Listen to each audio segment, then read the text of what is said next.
Selama kurang lebih 10 tahun lamanya, Guangzhou Evergrande menguasai sepak bola Cina. Berbasis di kota Guangzhou di Provinsi Guangdong, Guangzhou Evergrande sempat menjadi kekuatan dominan dalam sepak bola Tiongkok setelah memenangkan gelar liga dalam 7 musim berturut-turut. Meski sempat terputus di tahun 2018, mereka kembali memenangkan liga di tahun 2019. Klub yang memiliki nama asli sebagai Guangzhou FC ini merintis jalan baru menjadi kekuatan sepak bola Asia bersama Evergrande Real Estate Group, perusahaan properti paling besar di Cina saat itu.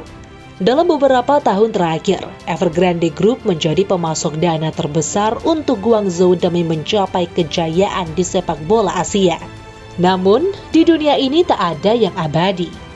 Kejayaan yang sudah bertahun-tahun dibangun oleh Guangzhou di sepak bola Asia mendadak runtuh seketika pada akhir tahun 2021. Hal itu ditandai oleh sang investor utama Evergrande Group yang terancam bangkrut karena terlilit utang hingga miliaran dolar. Lantas bagaimana nasib Guangzhou Evergrande sekarang? Guangzhou Evergrande dengan perkembangan industri sepak bola yang semakin masif, tim sultan di dunia sepak bola kini tidak hanya ada di Eropa saja. Beberapa kesebelasan di benua Asia perlahan namun pasti juga mulai unjuk gigi dalam hal tersebut. Contohnya adalah Guangzhou Evergrande, klub sultan dari Chinese Super League, kasta tertinggi kompetisi sepak bola di Cina. Sepak bola Cina sejatinya 11-12 dengan sepak bola Indonesia. Mereka miskin prestasi, namun kaya akan masalah internal. Meskipun menjadi salah satu olahraga paling populer di Cina, skandal suap dan pengaturan skor terjadi di mana-mana. Tak jarang hal tersebut membuat beberapa pemain dan perangkat pertandingan mendekam di penjara. Kejadian itu akhirnya menggugah pengusaha properti Su Jiayin yang mana ia adalah bos dari Evergrande Real Estate Group untuk mengambil jalan pintas. Pada awal 2010, Su Jiayin mengambil alih klub Guangzhou FC dengan harga 11,2 juta euro atau hampir 200 miliar rupiah. Akhirnya Guangzhou FC pun berganti nama menjadi Guangzhou Evergrande. Pembelian ini cukup mengejutkan lantaran Guangzhou baru saja terdegradasi ke Divisi 2 Liga Cina. Su Jiayin selaku pemilik klub bergerak cepat untuk merombak besar-besaran Guangzhou Evergrande. Langkah awal Su Jiayin adalah dengan mengontrak pelatih top Eropa yang sukses mengantarkan Italia meraih titel juara Piala Dunia 2006, Marcelo Lippi sebagai pelatih kepala. Selain Marcelo Lippi, Guangzhou Evergrande juga pernah menggunakan jasa pelatih top lainnya seperti Luis Felipe Scolari dan yang terakhir legenda Italia Fabio Cannavaro. Di sisi lain, Guangzhou Evergrande juga memperkuat line up mereka dengan mendatangkan para pemain-pemain bintang Eropa dan Amerika Latin. Pada musim 2012-2013, Guangzhou mendatangkan Lucas Barrios dari kontestan Liga Jerman Borussia Dortmund dengan biaya 8,5 juta euro atau sekitar 136,4 miliar rupiah.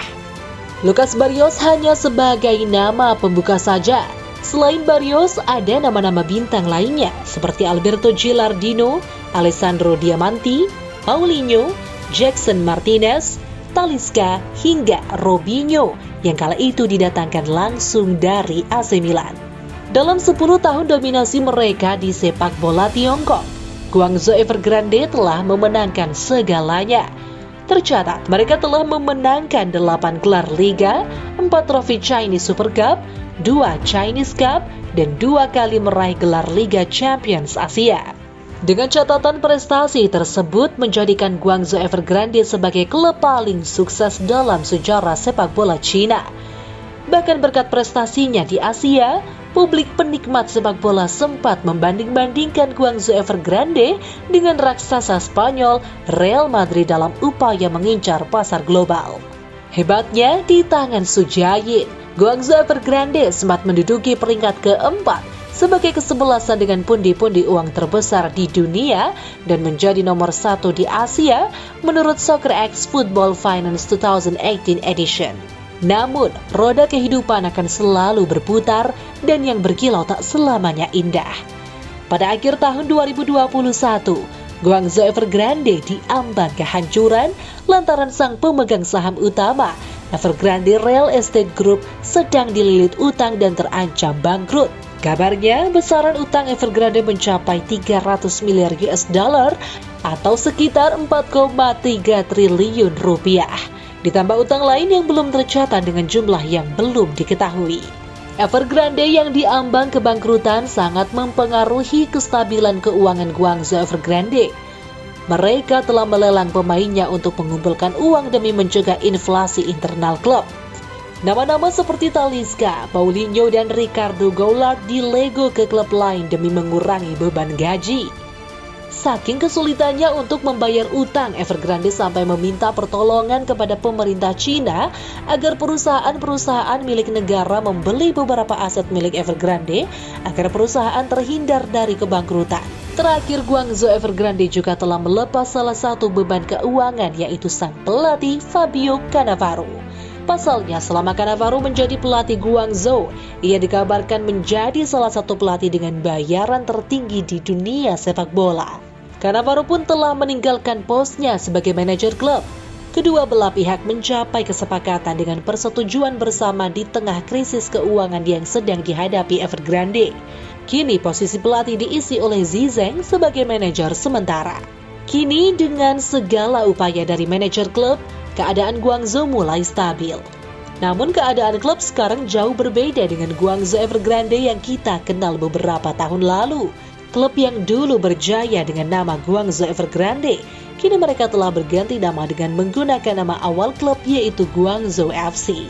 Skuad mewah yang dulunya dihiasi oleh nama-nama beken sepak bola Eropa pun kini hanya didominasi oleh pemain-pemain muda dan pemain lokal Cina. Dominasi mereka di Chinese Super League pun mulai runtuh. Hal itu ditandai dengan 2 tahun terakhir CSL telah menemukan pemenang baru. Pembangunan stadion baru Guangzhou FC pun tersendat. Evergrande sempat menghentikan konstruksi stadion berkapasitas 100.000 kursi tersebut karena kekurangan dana. Kabarnya stadion tersebut akan dijual, dan jika tidak ada peminat maka pemerintah daerah akan mengakuisisinya melalui perusahaan negara. Harga pasar dari Guangzhou FC pun turun drastis. Kini mereka hanya menempati urutan ke-8 di daftar klub Tiongkok paling berharga dengan harga pasaran sekitar 119 miliar rupiah. Kalah jauh dengan rival mereka Shanghai Port di urutan pertama dengan harga pasaran 571 miliar rupiah yang kini masih memiliki pemain asing kelas dunia seperti Aaron Mui dan mantan pemain Chelsea Oscar. Kasus ini kalau diingat-ingat mirip dengan klub Katalan Barcelona. Hampir bangkrut karena terlilit utang, melego pemain bintangnya demi mengurangi beban gaji, dan kini sedang berjuang demi kestabilan finansial. Semoga Guangzhou FC bisa berjuang dari krisis dan kembali merajai sepak bola Asia.